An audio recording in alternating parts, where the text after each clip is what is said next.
کے بیان میں ہم قرآن پاک کی ان آیتوں کے بارے میں بھی جانیں گے جس میں رب عز و جل نے ایمان والوں سے ڈائریکٹلی بات کی ہے۔ آپ کو پتہ ہے قرآن میں more than 6600 آیات ہیں، مگر 89 آیتیں وہ ہیں اپروکسیمیٹلی جس میں اللہ کریم نے ہم سب سے براہ راست بات کی ہے۔ یا ایھا الذین آمنو کہہ کر، اے ایمان والو کہہ کر اللہ نے مجھ سے اور آپ سے کیا بات کی ہے، کم از کم وہ تو ہم جان لیں۔ تو انشاءاللہ قرآن کی باتیں ہمارا جو ٹاپک ہوگا اس میں ہم یہ آیتیں بھی کور کریں گے۔ تقریباً قرآن پاک میں 100 کے قریب واقعات ہیں، سٹوریز آف قرآن ہیں، ہم انشاءاللہ وہ بھی گریجولی کور کریں گے۔ ویسے میں مشورہ دوں گا، یہ بیان تو ظاہر ہے کہ اللہ نے چاہا مہینوں چلتے رہیں گے اور اس میں جا کے چیزیں جا کے کور ہوں گی، لیکن اگر آپ رمضان میں واقعی قرآن کے ایسنس کو لینا چاہتے ہیں تو ان دو چیزوں کو پڑھ لیں۔ 89 قرآن کی آیتیں جس میں اللہ نے ڈائریکٹلی مجھ سے اور آپ سے بات کی ہے، اور قرآن کے 100 واقعات۔ اچھا، ان دونوں کو الحمدللہ علماء کرام نے ہمارے لیے آسان کر کے قرآن سے ایکسٹریکٹ کر کے الگ کتابیں دے دی ہیں۔ ایک کتاب کا نام ہے اے ایمان والو، یہ کتاب بھی آپ dawatIslami.net سے فری ڈاؤن لوڈ کر سکتے ہیں، اور ایک کتاب کا نام ہے عجائب القرآن غرائب القرآن، یہ قرآن کے واقعات ہیں۔ یہ دونوں کتابیں بہت بڑی نہیں ہیں، اگر آپ روز آدھا گھنٹہ دے دیں تو ایک آیت پڑھ لیں، ایک واقعہ پڑھ لیں، آپ انجوائے بھی کر رہے ہوں گے، قرآن انڈرسٹینڈ بھی کر رہے ہوں گے، قرآن کا میسج ڈائریکٹلی لے رہے ہوں گے۔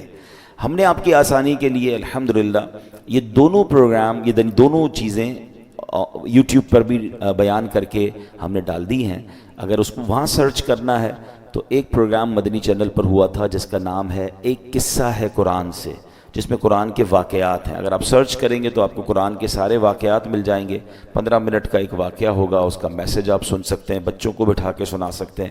اور سیکنڈ ہمارا پروگرام تھا جس کا نام تھا اللہ کا پیغام مومنوں کے نام، جس میں یہ اے ایمان والو آیتیں وہ بھی آپ سرچ کر سکتے ہیں۔ تو بہرحال اللہ کرے کہ ہم قرآن پڑھنے والے، قرآن سمجھنے والے بنیں۔ آج قرآن کتنی تاثیر رکھتا ہے، آج جو ٹاپک ہے قرآن کتنا امپیکٹ ڈالتا ہے، قرآن کیا کمال کی کتاب ہے، اس بارے میں انشاءاللہ چند باتیں میں عرض کرتا ہوں۔ حضرت جبیر بن مطعم رضی اللہ تعالیٰ عنہ صحابی رسول ہیں۔ آپ نے فتح مکہ سے پہلے اسلام قبول کیا، مدینہ منورہ میں رہتے تھے، وہیں آپ نے وفات پائی۔ آپ رضی اللہ تعالیٰ عنہ اپنے اسلام قبول کرنے کا واقعہ بیان کرتے ہیں کہ کیسے اسلام قبول ہوا ان کا۔ کہتے ہیں غزوہ بدر میں جو غیر مسلم قید ہو گئے تھے، میں اہل مکہ کی طرف سے ان قیدیوں کے لیے نیگوشیشن کرنے کے لیے مدینہ منورہ آیا تھا۔ جب یہاں پہنچا تو مغرب کا وقت تھا، جناب رسول اللہ صلی اللہ علیہ وسلم مغرب کی نماز پڑھا رہے تھے۔ آپ علیہ الصلوۃ والسلام کی آواز مبارک مسجد کے باہر سے سنائی دے رہی تھی۔ نبی پاک سورہ والطور کی تلاوت فرما رہے تھے۔ میں بھی قرآن پاک کی تلاوت سننے لگا، مسلمان نہیں تھے مگر نبی پاک کی زبان سے قرآن کی تلاوت، کہتے ہیں بڑا انسپائرڈ ہوا اور میں بھی تلاوت قرآن سننے لگا۔ زبان محبوب خدا کی تھی اور کلام رب رحمان کا تھا۔ بس پھر کیا تھا، وہ قرآن کی آیتیں دل میں تاثیر کا تیر بن کر اترتی چلی گئیں، اور جب نبی پاک اس آیت پر پہنچے، ان عذاب ربک لواقع ما لہ من دافع، بے شک تیرے رب کا عذاب ضرور واقع ہونے والا ہے، اسے کوئی ٹالنے والا نہیں۔ ان آیات کو سن کر میرا دل ایسے ہو گیا جیسے ابھی پھٹ جائے گا، مجھے یوں لگا کہ میں قدم بھی نہیں اٹھا سکوں گا، اس سے بھی پہلے ہی مجھ پر عذاب برس جائے گا۔ پس میں نے اللہ پاک کے عذاب سے ڈر کر اسی وقت ایمان قبول کر لیا۔ قرآن اپنا امپیکٹ رکھتا ہے، قرآن اپنی تاثیر رکھتا ہے۔ بات یہ ہے کہ صحیح پڑھنے والا ہو، انڈرسٹینڈ کرنے والا ہو، دل کی دنیا بدل دیتا ہے، اور ایسے بے شمار واقعات ہیں۔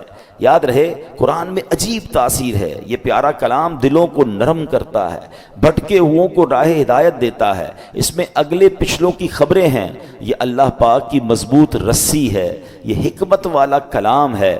حدیث پاک میں ہے قرآن کی برکت سے خواہشات مٹتی ہیں، قرآن کے عجائبات ختم نہیں ہوتے۔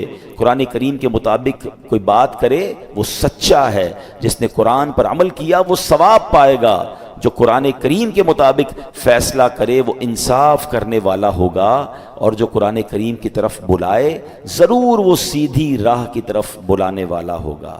ایک حدیث پاک میں فرمایا جس طرح اللہ پاک اپنی تمام مخلوق سے افضل ہے، ایسے ہی اللہ پاک کا کلام بھی باقی تمام کلاموں سے افضل و اعلیٰ ہے۔